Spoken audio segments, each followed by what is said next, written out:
नमस्कार दोस्तों, आशा करता हूँ आप सब ठीक होंगे, स्वस्थ होंगे, मस्त होंगे। देखो भाई, आज की इस क्लास में हम सीबीएसई असिस्टेंट सेक्रेटरी एग्जाम में पूछे गए मैथ्स की क्वेश्चन डिस्कस करेंगे। इस पेपर में 20 क्वेश्चंस पूछे गए थे मैथ्स के और इनका लेवल काफ़ी अच्छा था। तो जो स्टूडेंट्स मैथ्स को पसंद करते हैं उनको मैं रिकमेंड करूँगा कि आप ये क्वेश्चन जरूर ट्राई करें। तो चलिए इसका पहला क्वेश्चन हम देखते हैं। भाई पहले क्वेश्चन हमसे बोला गया है, ए 25% reduction in the price of rice enables a person two by 5 kg more rice for rupees 1200।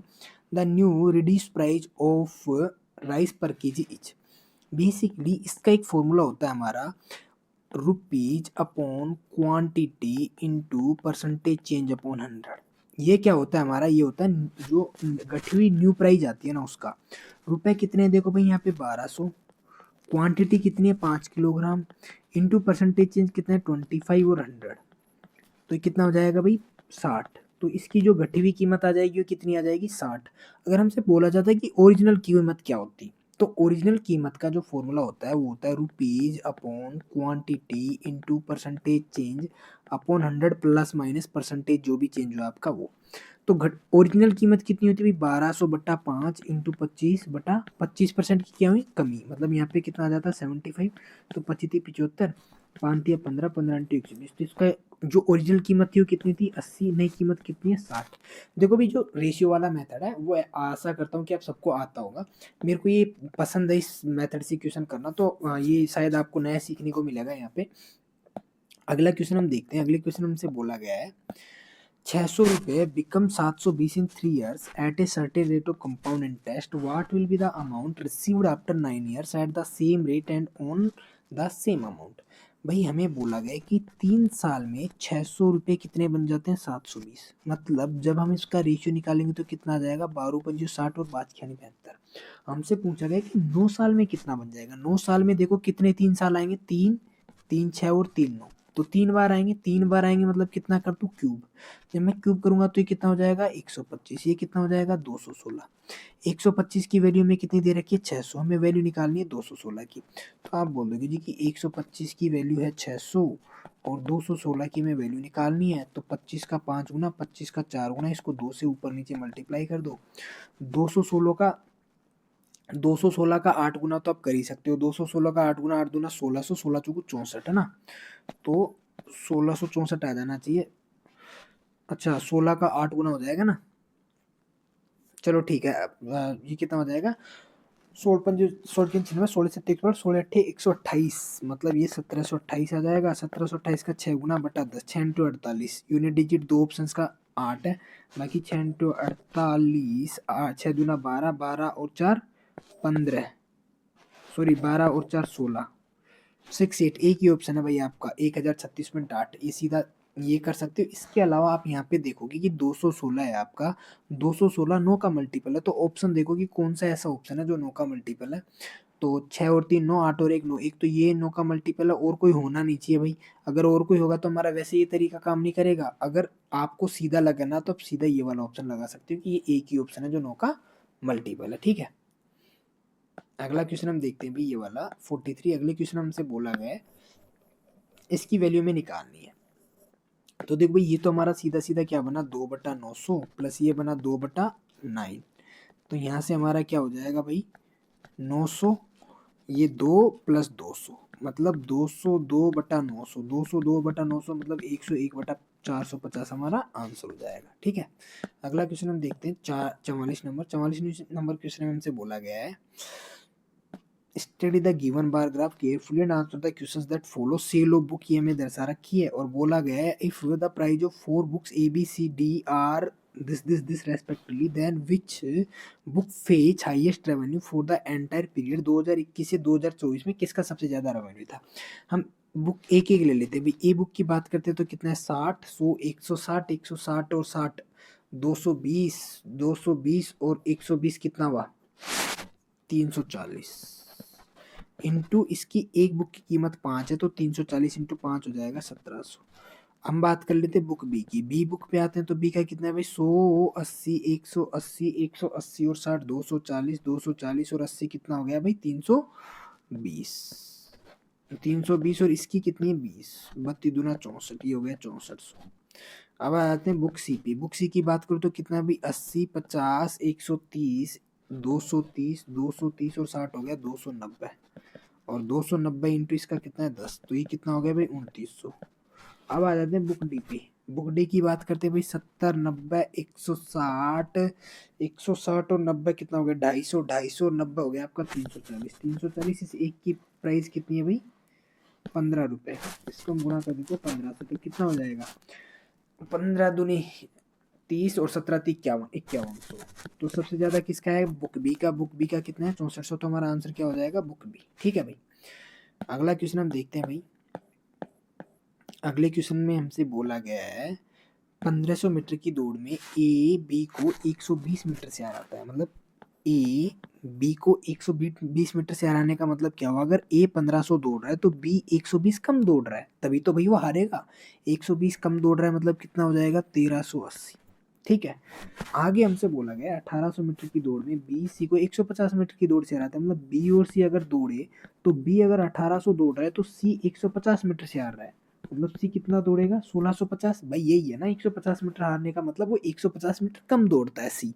अब यहाँ से हम इनका रेशियो निकालने जाएंगे तो देखो इसमें 3 का भाग देंगे कितना आ जाएगा भाई 3 पंजे 15, और ये कितना आ जाएगा, ये आ जाएगा आपका कितना 3 चौक 12 और 3 सिंह 18। अच्छा 25:23 आ गए भाई हमारा ये। ठीक है। इसी तरीके से ये हमारा कितना आ जाएगा भाई, देखो ये 15 का 12 गुना है और ये 15 का 11 गुना है। हमें पता है दोनों जगह क्या कॉमन है बी। अगर बी कॉमन है तो हम बी को इक्वल बना देते हैं। बी को इक्वल बनाने के लिए 23 को 12 से गुना करूंगा, 12 को 23 से गुना करूंगा, भाई बन गया बी इक्वल। तो यहाँ से आप देखोगे कि 25 इंटू 12 कितना हुआ ए का अगर मैं निकालू तो 25 इंटू 12 कितना हुई 25 चौक 100 तो 300। तो मतलब ए जब 300 दौड़ रहा है तो सी कितना दौड़ रहा है भाई, देखो हमने तीनों को इक्वल बना लिया ना, वो सॉरी हमने इन दोनों को इक्वल बना लिया। इन दोनों को इक्वल बनाने का मतलब हमारे पास ए बी सी तीनों का रेशियो एक साथ आ सकता है। तो ए का 300 आया, बी का तो देखो करने की जरूरत है नहीं, क्यों, क्योंकि हमें बी की रिक्वायरमेंट है नहीं। तो देखो इसको जो ये वाली इक्वेशन थी इसको हमने किससे गुणा किया था 12, और ये वाली थी इसको कितने से गुणा किया था 23 से। तो 11 इंटू 23 करेंगे 230, 200 230 और 11 कितना हो जाएगा भाई हमारा 2, अच्छा 23 से कम 23 और 23 से कम 23 और 2 247, 23 से कम 23 और 2 25, 253 हो जाएगा भाई। तो जब ए आपका 300 दौड़ रहा है तो सी आपका 253 दौड़ रहा है। यही कंडीशन कहती है कि ए 300 दौड़ रहा है तो सी 253 दौड़ रहा है। मतलब 300 मीटर की रेस में सी आपका 47 मीटर से आ रहा है 300 मीटर की रेस में। अगर ये रेस 1800 मीटर 4500 मीटर की होती, अगर ये रेस कितने की होती 4500 मीटर की, तो कितने से हारता। तो आप बोल दोगे कट गया, ये इससे कटा कितनी बार 15 बार, 15 संतो 105, 15 चौको 60 और 10 70, तो कितना आंसर आ जाएगा हमारा 705 मीटर। तो सी भाई अगर ए और सी दोनों दौड़ते, रेस 4500 मीटर की होती तो सी हारता, और कितनी दूरी से हारता 705 मीटर की दूरी से हारता। ठीक है। अगला क्वेश्चन हम देखते हैं भाई 46। अगले क्वेश्चन हमसे बोला गया है, ये देखो भाई फैक्टोरियल का क्वेश्चन है, और इस फैक्टोरियल में ये हमें वो दे रखी है सीरीज। अब यहाँ पे मैं आपको एक इम्पोर्टेंट चीज़ बता देता हूँ कि एक प्रॉपर्टी होती है कि 1/n factorial plus 1/n plus 1 factorial, ये हमारा हमेशा इक्वल होता है 1/n plus 1 factorial minus 1/n plus 2 factorial. ये इसकी प्रॉपर्टी होती है। ये एक सीरीज है। सिक्स देखते देखो इस पे पहले भी मैं किसी एग्जाम में क्वेश्चन पूछा गया है सीडीएस वगैरह में। तो जब मैं यहाँ पे ये वाली चीज़ अप्लाई करूँगा तो ये हमारा क्या बनेगा 2 factorial minus 3 factorial plus 1/3 factorial minus 1/5 factorial, इस तरीके से बनेगा। और लास्ट में जो हमारा बनेगा वो क्या बनेगा 1/20 फैक्टोरियल माइनस 1/21 फैक्टोरियल। अब यहाँ से आप देखोगे कि सब एक दूसरे से कट जाएंगे, जो बचेगा वो क्या बचेगा स्टार्टिंग वाला और लास्ट वाला। स्टार्टिंग में 1/2 फैक्टोरियल का मतलब 1/2 1 और माइनस 1/21 फैक्टोरियल, तो ये क्या बना 1/2 माइनस 1/21 फैक्टोरियल, जो हमारा क्या है ए ऑप्शन हमारा आंसर हो जाएगा। ठीक है भाई। अगला क्वेश्चन हमारा, कोई व्यक्ति ऋण रुपए 5819 की 2 समान वार्षिक किस्तों में लौटाया जाना है। यदि चक्रवृद्धि ब्याज के 15% वार्षिक संचित होती है तो प्रभावित ब्याज क्या है। देखो भाई जो ये वाला क्वेश्चन है ये पहले एसएससी के लगभग हर पेपर में पूछा जाता था। मतलब एसएससी का फेवरेट क्वेश्चन था कि कंपाउंड इंटरेस्ट की इंस्टॉलमेंट में जो इंटरेस्ट बनता है वो पूछा जाए। 15% का मतलब कितना होगा? 5/23। 5/23 का मतलब, ओ सॉरी 5/20, सॉरी भाई 3/20 है ना। 3/20 का मतलब क्या हुआ कि 20 आपका प्रिंसिपल है, 23 आपका लोटन है। अब आपका अगले साल में इसका स्क्वायर हो जाएगा, ठीक है। दोनों इंस्टॉलमेंट बराबर है तो इनको बराबर कर दो भाई। अगर आप इधर 23 से मल्टीप्लाई करो तो इधर भी 23 से मल्टीप्लाई होगा, ठीक है। तो ये कितना बना? 23 दूना 46, 460।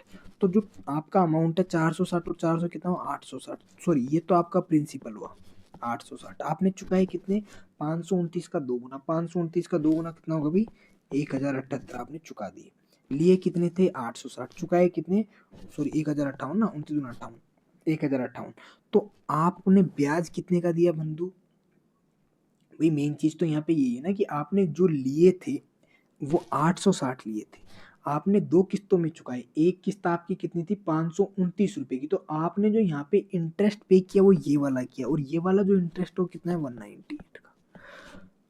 आपको जो किस्त दे रखी है 5819 की दे रखी है, 5819 की किस्त है। ये कितने की वैल्यू? 529 की। हमें वैल्यू निकालनी है 198, तो ये हमें निकालना है। देखो इसको करने के दो तरीके। एक तो आप इसको यूनिट डिजिट से करते हो, 8 नाम 72, 2/9, 2/9, मतलब 9 को किससे मल्टीप्लाई करे कि 2 आए, तो 9 को किससे मल्टीप्लाई करना पड़ेगा? 8 से। तो हमारे पास एक ही ऑप्शन है 2178। या तो ऐसे कर लो, नहीं तो देखो ये सीधा सीधा 529 का 11 गुना हो रहा है। कैसे पता लगा 529 का 11 गुना हो रहा है? क्योंकि 529 का 10 गुना 5290, और उसमें आप 500 जोड़ोगे तो लगभग इतना हो रहा है, ठीक है। तो इसको 11 को 198 से मल्टीप्लाई करना तो ईजी है। इसका फिर भी यूनिट डिजिट 8 ही आ रहा, तो एक ही ऑप्शन हमारा बन रहा है। बाकी देखो ये 9 का भी मल्टीपल, 9 8 और 1 9, 2 का मल्टीपल और कौन कौन सा ऑप्शन है भाई? 6 और 3 9, ये भी नहीं होगा। 4 2 6 और 2 8, ये भी नहीं होगा। 4 3 7 और 2 नहीं, एक ही ऑप्शन 9 का मल्टीपल। आप कैसे भी कर सकते हो जैसे आपको अच्छा लगे, ठीक है भाई। अगला क्वेश्चन हम देखते हैं। अगले क्वेश्चन हमसे बोला गया है, how many 5 digit numbers can be form by using digits this, repetition of digits is not allowed. देखो ये वाला मतलब आप ऐसे समझ लो कि जो फेमस टाइप होती है ना वो वाली टाइप है ये। हमें 5 नंबर दे रखे हैं और इनको एक क्रम में अरेंज करना है। तो देखो भाई अगर 5 डिजिट का हमें नंबर बनाना है तो यहाँ पर पहले नंबर पर जीरो नहीं आएगा, ये चीज़ फिक्स हो गई। यहाँ पर जीरो नहीं आएगा, तो अगर मैं जीरो को काट दूं तो इस पर कितने नंबर आने की संभावना है? 4। एक आ सकता है, 2 आ सकता है, 3 आ सकता है, 4 आ सकता है। यहाँ पे 4 नंबर आ जाएंगे। अब 4 नंबर आने के बाद यहाँ जो अगला स्थान बचा उसमें से देखो 5, ये 4 नंबर में से एक तो यहाँ पे आ चुका। अब भाई अब तो इसमें पूरे इन पांचों में से एक नंबर आ सकता है। पांचों में से एक तो हमारा खत्म हो गया, यहाँ पे आ गया, बचे कितने? 4। तो यहाँ पे कितने डिजिट आ सकते हैं? 4। फिर देखो 1 2 डिजिट गए, अब कितने नंबर आ सकते हैं? यहाँ पे 3। इस पे कितने आ सकते हैं? 2। इस पे कितने आ सकते हैं? 1। तो जब हम इसको गुणा करेंगे सबको तो कितना आ जाएगा भाई? 4 चौको 16, 16 यानी 96। तो हमारा आंसर क्या आ जाएगा? 96। अगला क्वेश्चन हम देखते हैं भाई, 3 कारों की चाल इसके अनुपात में है, समान दूरी तय करने के लिए इन कारों के द्वारा लिए गए समय का अनुपात क्या होगा? देखो भाई जो समय का अनुपात होता है वो चालों का अपोजिट होता है, ये बात आपको पता है, ठीक है। अब इसको करने के दो तरीके हैं। या तो इतना बेसिक क्वेश्चन है भाई, आप इनका सबका ही कर लो। ए का क्या हो जाएगा? ए के लिए ए को काट दो, 8 पंजे 40। बी के लिए क्या होगा? बी को काट दो, 8 तिया 24। सी के लिए क्या होगा? सी को काट दो, 5 तिया 15। ये कब होता है? जब ये तीनों आपस में एक दूसरे के कोप्राइम होते हैं। कोप्राइम का मतलब देखो क्या हुआ, 3 और 5 कोप्राइम है, 5 और 8 कोप्राइम है, 8 और 3 कोप्राइम है। तो आप इसको सीधे ऐसे कर सकते हो, नहीं तो एक कोई से भी दो पकड़ दो। मैंने यही दो पकड़ ली, 3 और 5। अगर इनकी चालों का अनुपात 3 5 है तो इनकी टाइम का अनुपात 5:3 होना चाहिए। कौन सा ऑप्शन है जिनमें इनकी चालों का अनुपात 5:3 हो रहा है? ये भी नहीं है, ये भी नहीं है, ये भी नहीं है, एक ही ऑप्शन है भाई, 8 पंजो 40, 8 तिया 24, खत्म। तो आप कैसे भी कर सकते हो। बाकी बेसिक क्वेश्चन है तो आए समझ लो, रेशियो एंड प्रोपोर्शन का बहुत बेसिक क्वेश्चन है। उसी तरीके का जो ऊपर वाला पढ़ के हैं वही सेम ही है।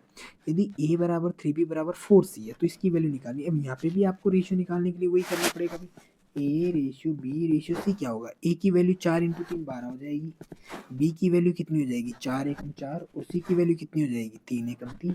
तो यहाँ पे आपको a की जगह 12 का स्क्वायर 144 प्लस 16 प्लस 1 कितना हो जाएगा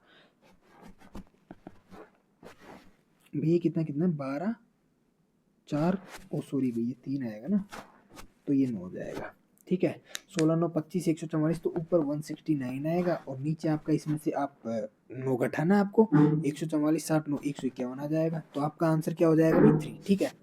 अगला क्वेश्चन हम देखते हैं भाई।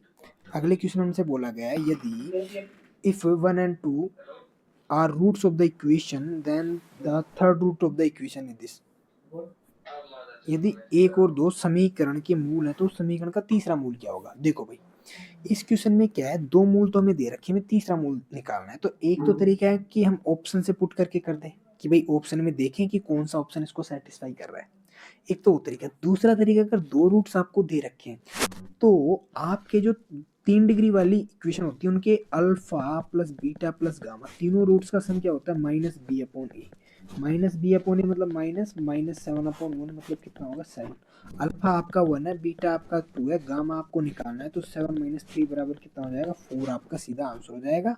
ये तो आपका बेसिक तरीका है अगर आपको ये वाली चीज आती है। नहीं तो आप क्या करोगे, ऑप्शन से उठा उठा के देखोगे कि कौन सा ऑप्शन है जो इसको सेटिस्फाई कर रहा है, वो हमारा आंसर हो जाएगा, अगर आपको ये वाली चीज नहीं पता है तो। ठीक है, देखो भाई, ये वाला क्वेश्चन हमारा लॉग का बहुत फेमस क्वेश्चन है। फेमस क्या मतलब, जनरली ये आपकी ऐसी चीजें हैं जो लॉग की बेसिक प्रॉपर्टी पे क्वेश्चन पूछे जाएंगे।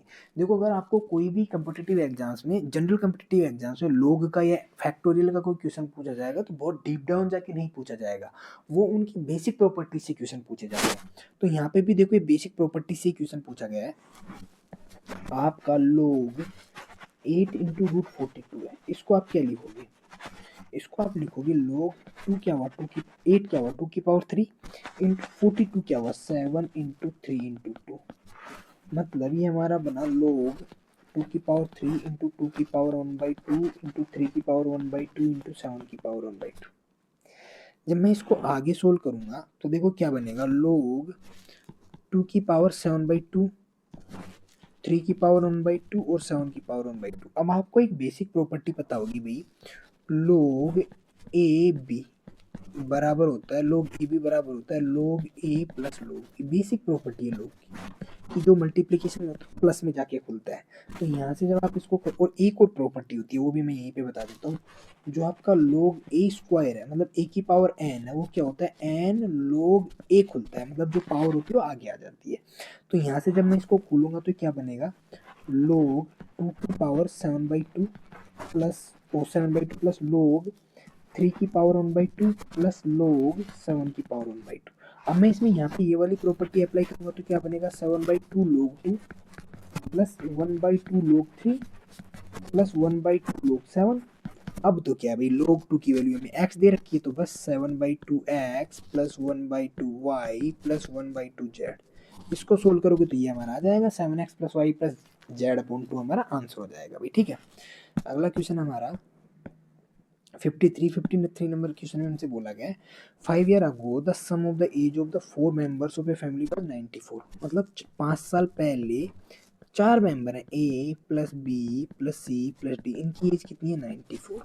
अगर अब की बात की जाए तो अब क्या होगा, a plus b plus c plus d 94।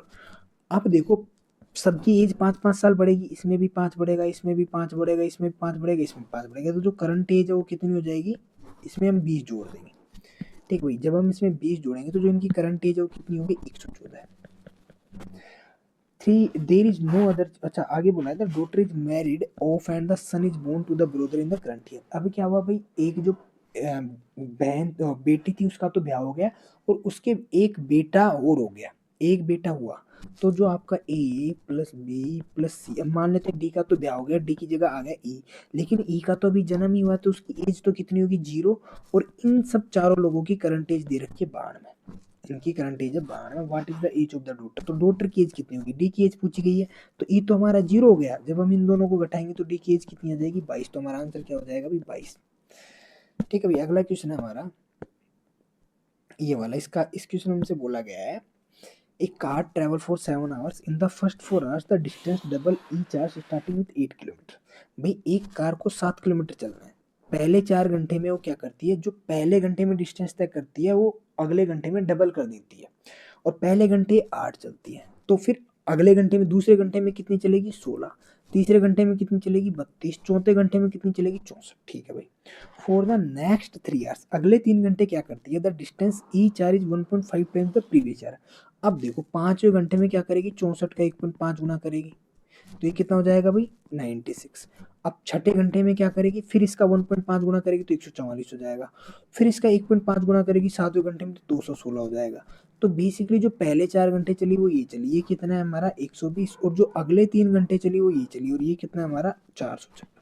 तो इन दोनों का सम कितना हो जाएगा भाई 576। तो हमारा आंसर क्या हो जाएगा 576। ठीक है, अगला क्वेश्चन है भैया हमारा ये वाला। इस क्वेश्चन में हमसे बोला गया है ग्रीस किसी काम को 40 दिनों में पूरा कर सकता है। भाई ग्रीस किसी काम को 40 दिनों में पूरा कर सकता है। ठीक है, आगे हमसे बोला गया है जबकि आदित्य ग्रीस की तुलना में 20% अधिक सक्षम है।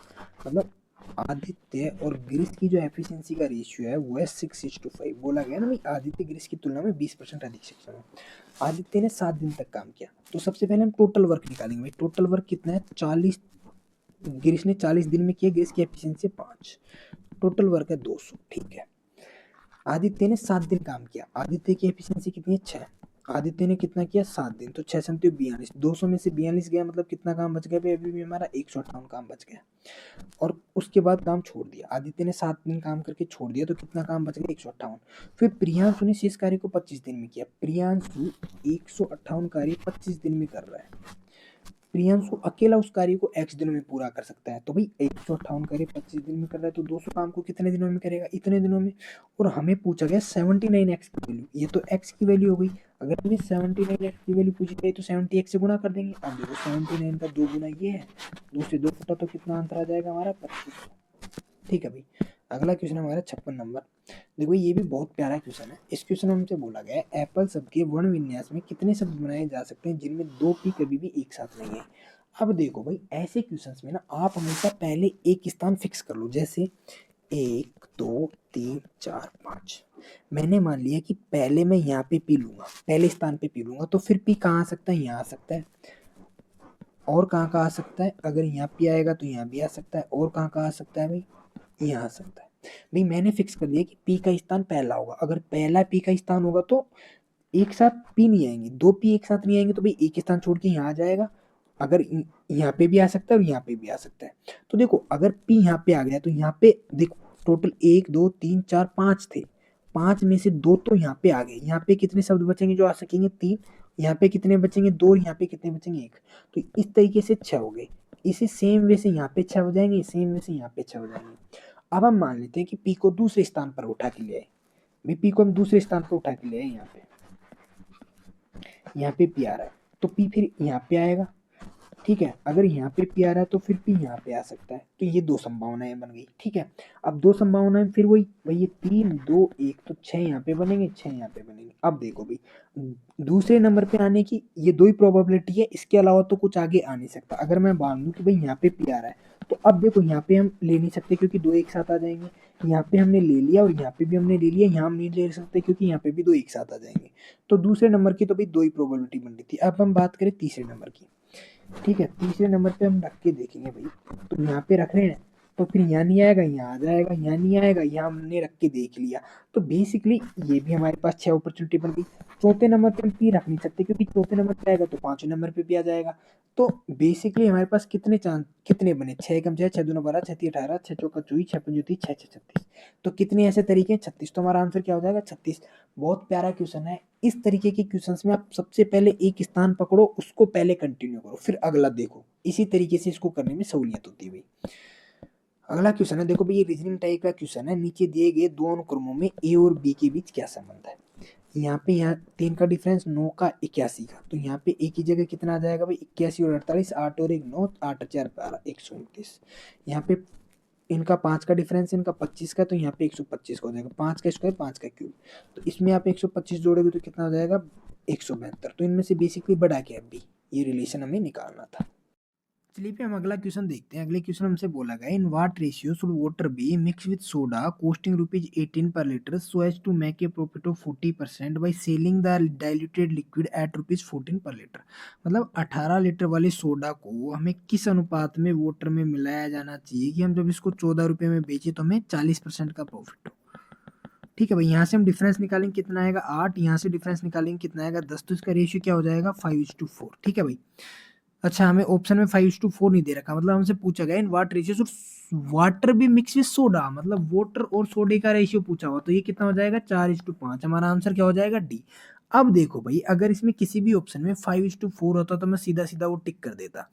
तो इस तरीके के क्वेश्चंस जब भी आए तो आपको बहुत ज़्यादा अटेंशन देने की ज़रूरत होती है, और स्पेशली ये जो पैटर्न होता है मिक्सचर एंड एलिगेशन का, इसको आपके बीएफ जीएफ से भी ज़्यादा अटेंशन चाहिए होता है, चाहे एग्जाम हॉल की बात हो चाहे प्रैक्टिस की बात हो, क्योंकि इसमें एग्जामिनर का पर्पज ये होता है कि आपको ऐसी कहीं जगह फंसाए। यहाँ पे एग्जामिनर ने एक अच्छी चीज़ की कि आपको एक ये वाला ऑप्शन नहीं दिया, अगर ये वाला ऑप्शन दे देता तो सब ढह जाते यहीं पे। अगला क्वेश्चन है भाई इसका 59। इस क्वेश्चन में हमसे बोला गया है, ये एक सीरीज दी हुई है ए और ये दे रखा है बी, हमें बोला गया है कि इसकी वैल्यू क्या होगी।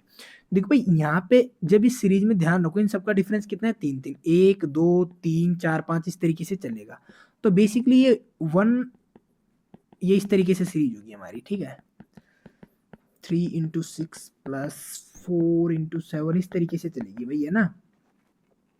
5 × 8 प्लस डॉट डॉट इस तरीके से चलेगी। तो मैं इसको क्या लिखूंगा, इसको लिखूंगा मैं 1/1 - 4, प्लस इसको लिखूंगा मैं 1/2 - 1/5 प्लस 1/3 - 1/6, इस तरीके से लिखूंगा। अब इस तरीके से लिखने में क्या हुआ, यहाँ पे देखो जब मैं इसको सोल्व करूंगा तो क्या बनेगा, 4 - 1/4 × 1, तो मतलब यहाँ पे क्या है, 3/4 × 1, तो 3 एक्स्ट्रा आया, तो इस तरीके से सब में 3 3 आएगा, सब में 3 3 आएगा। इसका मतलब क्या हुआ, ये जो सीरीज बनी मेरी, ये मेरी क्या बनी, ये वैल्यू हमें यहाँ पे ए दे रखी है ना, तो ये हमारे पास आ गया 3। क्या आ गया, 3, क्योंकि यहाँ पे सब में 3 एक्स्ट्रा आ गया। अब यहाँ पे देखो, जब आप इसको आगे सोल्व करोगे ना, 1/3 - 1/6, फिर आगे हमारा इसका क्या आ जाएगा, 1/4 - 1/7। तो देखो 1/4 से 1/4 कट गया। इसी तरीके से आपका 1/5 1/6 सब कट जाएंगे।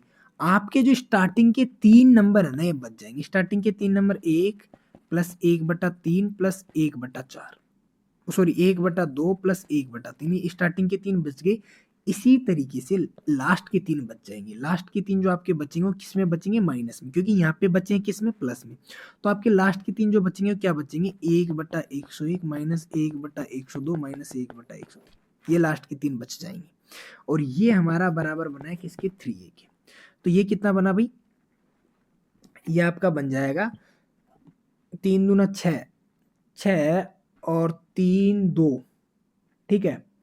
ये आपका बना 11/6 माइनस ये किसकी वैल्यू है भाई, बी की, -b = 3a।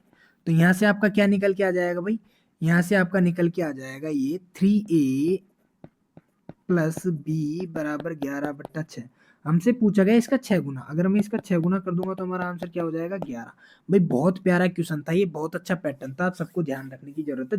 देखो ये पैटर्न क्या होते हैं ना, आप सबने कहीं ना कहीं पढ़े होते हैं, लेकिन इन पे क्वेश्चंस बहुत रेयर पूछे जाते हैं, तो आप भूल जाते हो। तो ऐसे क्वेश्चंस जब आते हैं तो आपको, जाहिर सी बात है भाई, नहीं होंगे पेपर में। अगर आप रिवीजन करते रहते हो टाइम टू टाइम फिर तो हो जाएंगे, अगर नहीं करते हो तो याद नहीं रहते ये वाली चीजें। अगला क्वेश्चन है आपका 60 नंबर। इस वाले क्वेश्चन हमसे बोला गया है, the ratio of the central angle of class 5, class 5 का है भाई, क्लास 5 का 10% है, to the central angle of class 9, 9 कहाँ पे भैया रहा, तो बेसिकली 10:40, जो इनके परसेंटेज का रेशियो वही तो इनके एंगल का रेशियो होगा, 1:4 हमारा आंसर आ जाएगा। हमें एंगल निकालने की जरूरत ही नहीं है, क्योंकि परसेंटेज को एंगल में कन्वर्ट करोगे, बात तो वही है, जो परसेंटेज का रेशियो होगा वही एंगल का रेशियो होगा। ठीक है भाई, तो अगर आपको इस पेपर को आप पहले खुद से सोल्व करो, उसके बाद में सॉल्यूशंस देखो, क्योंकि बहुत अच्छा पेपर लगा मेरे को, इसलिए मैंने इसका सॉल्यूशन करवाया आपको।